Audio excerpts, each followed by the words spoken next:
Ladies and gentlemen, welcome to algebra. Welcome to one of those lovely things that I absolutely adore, and you guys know I love this. They are absolute value equations.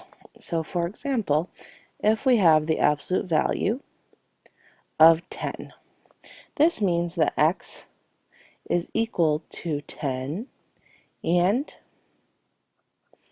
it is also equal to negative 10. Because when you take the absolute value of any number, it becomes positive pretty much. That's the best way I can explain it. It's if you look at the number line, we say how far is it from zero.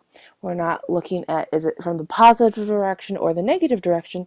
It's just in general, how far is it from zero. So that's one thing.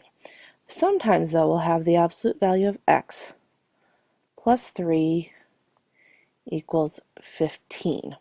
Our goal in this case is to get the absolute value symbol alone.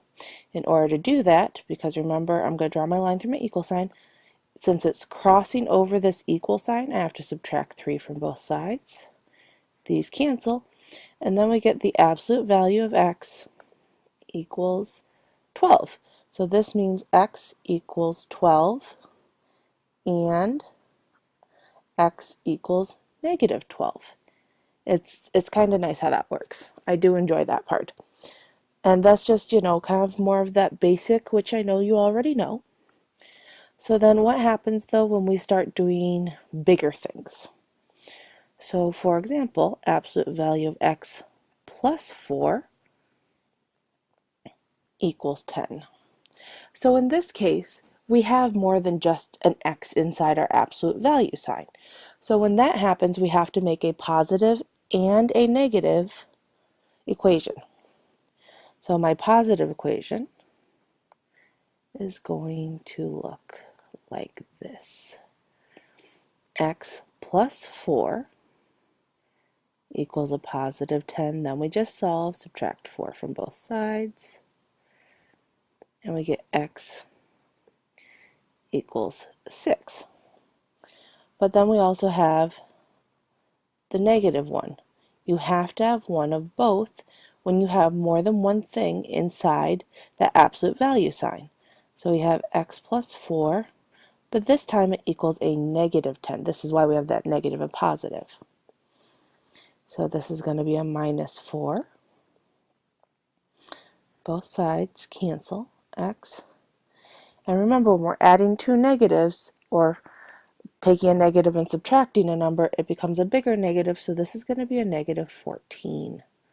So our answer is x equals 6 and x equals a negative 14.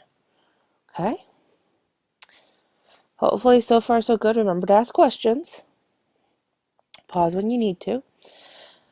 What happens though when we have, let's see, 2 times the absolute value of x plus 3, absolute value minus 6 equals 20. By the way, I have no guarantees this is going to come out.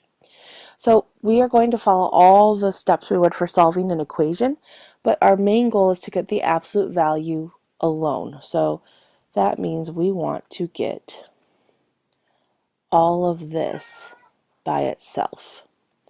Okay, and then we'll do that. So the way you start, I'm going to add 6. Remember, we're doing backwards order of operations. So these cancel, and we have 2 times the absolute value of x plus 3 equals 26. Now I'm going to divide by 2 because they're attached through multiplication. These cancel. And then we have the absolute value of x plus 3 equals 13. Now this goes back into that we need a negative and a positive. So let's do it with a positive first. At least I like to. You don't have to. This is just how I do it. X plus 3 equals 13. Subtracting 3. Cancel. X equals 10. Then I have my negative. That is my cat George. I apologize. X plus 3 equals a negative 13, because remember we have that negative. So I'm going to subtract 3 from both sides. X equals a negative 16. So our answer is x equals 10 and x equals a negative 16. Wonderful! Okay, and this is just solving absolute value equations. My next video is going to be on solving absolute value inequalities, so if you want to come back for that one, I will see you then. Bye!